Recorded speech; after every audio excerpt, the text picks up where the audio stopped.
This is Access to Experts, where we interview business and professional experts and ask the questions you most want the answers to.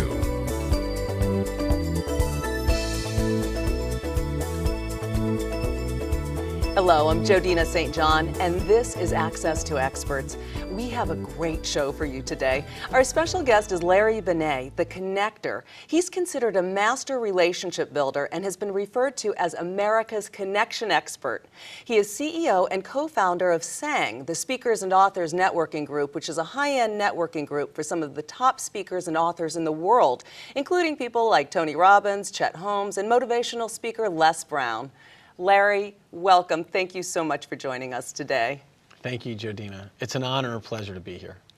Larry, I have to tell you, I'm really impressed with your goal to raise $1 billion over your lifetime through your connections.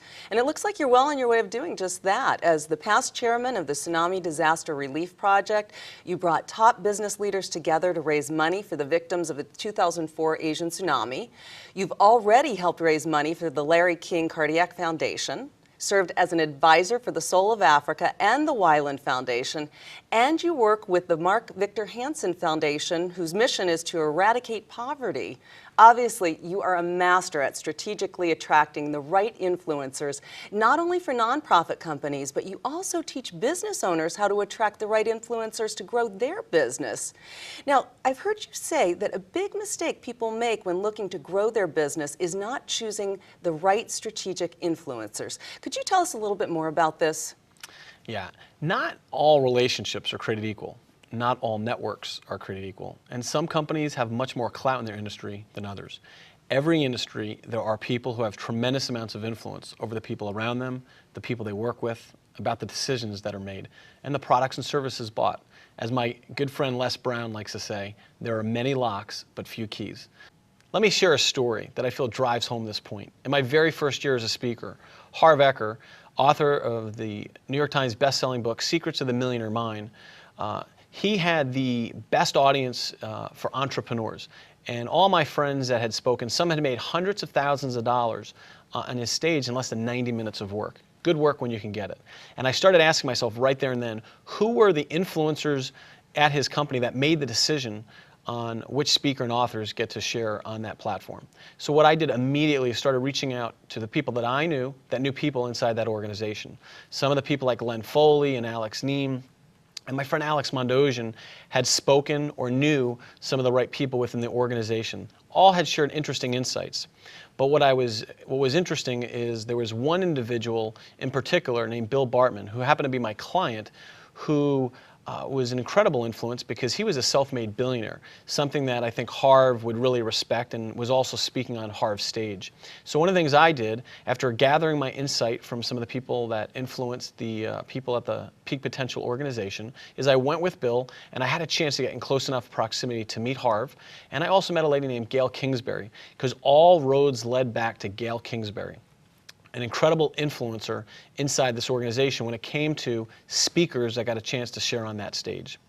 And as a result of building a relationship, nurturing that relationship over that period of a year, in my very first year of speaking, I was able to get on that stage and make almost $80,000 in less than 75 minutes. Good work when you can get it, but it would not have happened had I not cultivated a relationship with a strategic influencer. And when you do that, it short circuits the sales process more often than not. And so I would advise you, look in your industry, who are the people that tend to know the right people, and who are the influencers, and it'll make things a lot easier for you in terms of getting deals done in a fraction of the time. Great. That's great advice. What do many business people often miss when it comes to building long-term profitable relationships? Well, I would say it's not creating a personal connection. You know, my mentor once asked me if I had contacts or relationships, and I had to really think, man, that's a very interesting question, and I would advise your viewers to ask that question of themselves.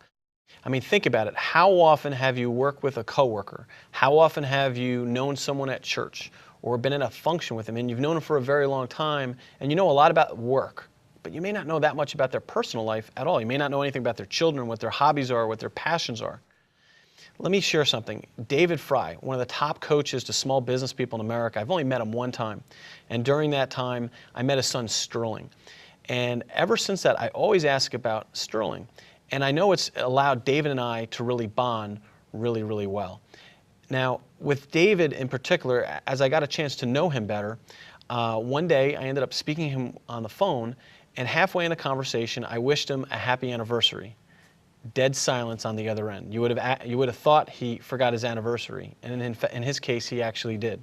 But it really created a very unique bond. We always laugh about it, and if there's anything I ever need, I could always get David to help me, and that's because we have a very strong personal connection. By the way, I would always advise your viewers to call their friends and their colleagues the day before their anniversary in case they ever forget.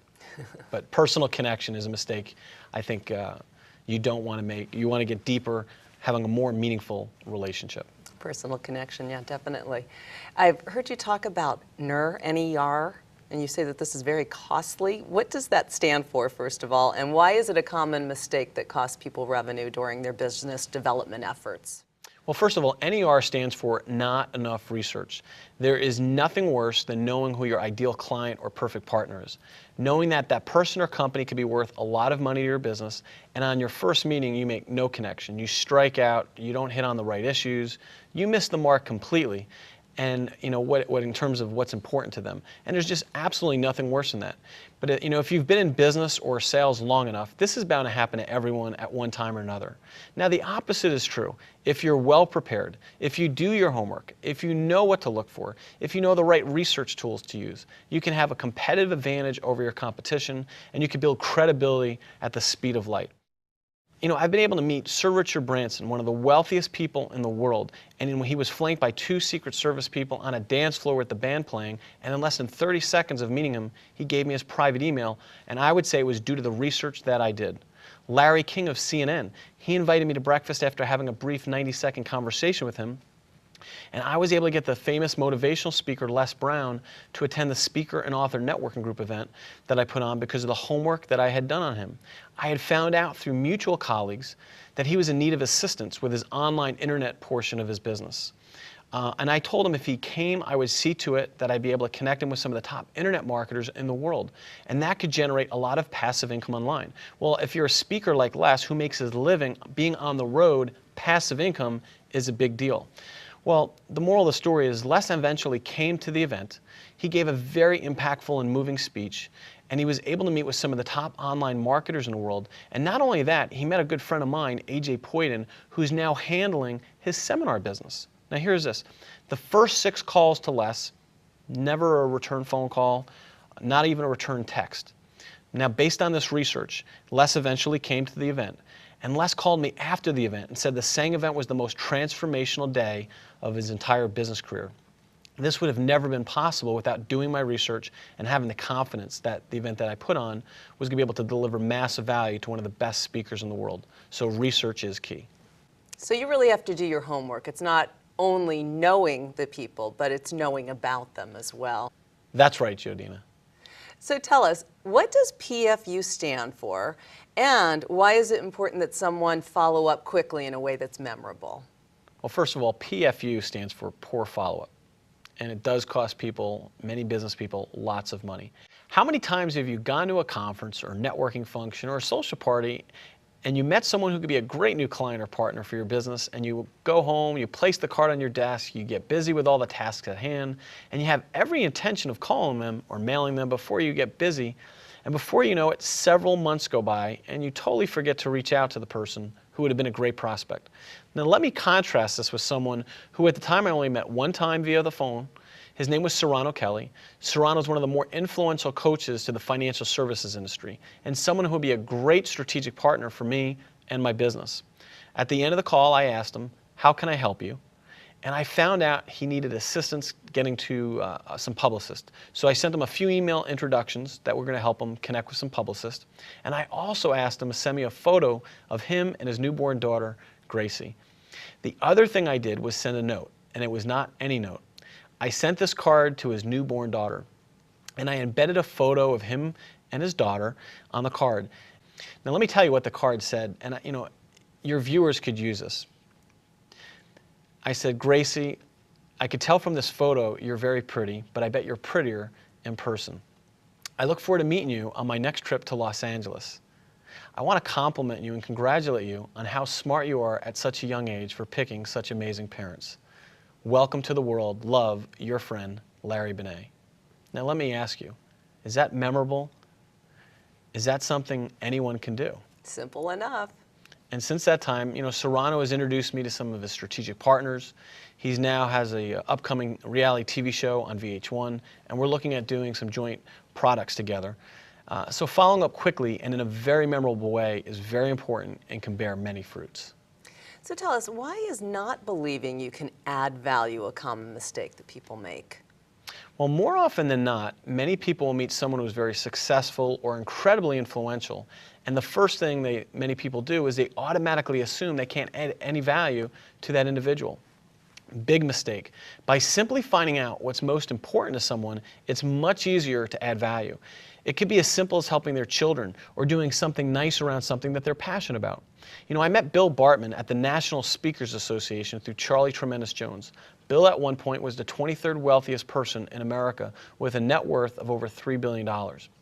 Now when I met him, I was impressed with all his accomplishments. After all, he was someone who overcame extreme poverty. He had a 5th grade reading education when he was in the 10th grade, was at one time homeless, in a gang, and also a traveling carny after that. But despite all those things, he went on to build a billion-dollar company and became National Entrepreneur of the Year. I asked him 2 questions within the first 5 minutes of meeting him: what he was most passionate about and what was most important to him. And Jodina, I would recommend that your viewers ask those very same questions. Those are the money questions. He said he didn't have much time as he was starting a speaking career in his late 50s, and he wanted to get his message out to millions of people. He wanted to put 70,000 kids in Texas Stadium to share his message about the importance of self-esteem and that no one's opinion of you matters other than your own. So I followed up, left a message and an email telling him I thought I could help, and to my utter shock and amazement, he called me back and we spoke for over 30 minutes. Now this was at a time where I couldn't afford his coaching services, but felt it would be valuable to be able to seek counsel from a self-made billionaire from time to time. Within a few weeks, I was able to introduce him to a number of people. Alex Mondosian had him as one of his keynotes for his virtual seminar week. Another one of my friends that I introduced him to, David Fry, helped broker a deal with Millionaire Blueprints magazine. So every time someone became a new subscriber, they would get one of Bill's DVDs.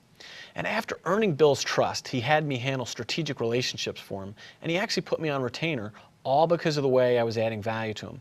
And when I met Bill, I had very little money in my bank account, let alone being able to afford consultation or coaching with a self-made billionaire. How exciting. Now, I know that there's a few programs that teach you how to grow your business through building relationships. What would you say is the most important question that people should ask to ensure that they're choosing the right program for their needs? Well, first of all, I would say a couple things. One, is there a system? Does the system work? Is it proven? Has it been proven in multiple industries? What's interesting in the sales training business, there's a lot of people that teach. And they're more busy, teaching. I always say, are they actually doing what they teach? And is the information in the systems, does it work today, in today's business environment? Not 5 and 10 years ago, because things change very rapidly. So those are some questions that I would ask of anyone that you might be thinking about in terms of retaining their services or looking at their products. Well, Larry, we really appreciate the information that you've shared with us today, and I know there are many in our audience who would like to get in touch with you. How can they reach you? Well, they can visit my website at larrybenet.com. They can grab many free resources. We have a lot of free videos up there, and as a matter of fact, I will give them the exact connection questions that allow me to connect with Larry King and Sir Richard Branson in mere seconds, and they can have that all free when they visit larrybenet.com. That's a lot of valuable information. Thank you so much for joining us today. Thank you, Jodina. It's been my pleasure. I'm Jodina St. John, and this has been another segment of Access to Experts with our very special guest, Larry Benet, a recognized authority on leveraging business relationships to drive business growth.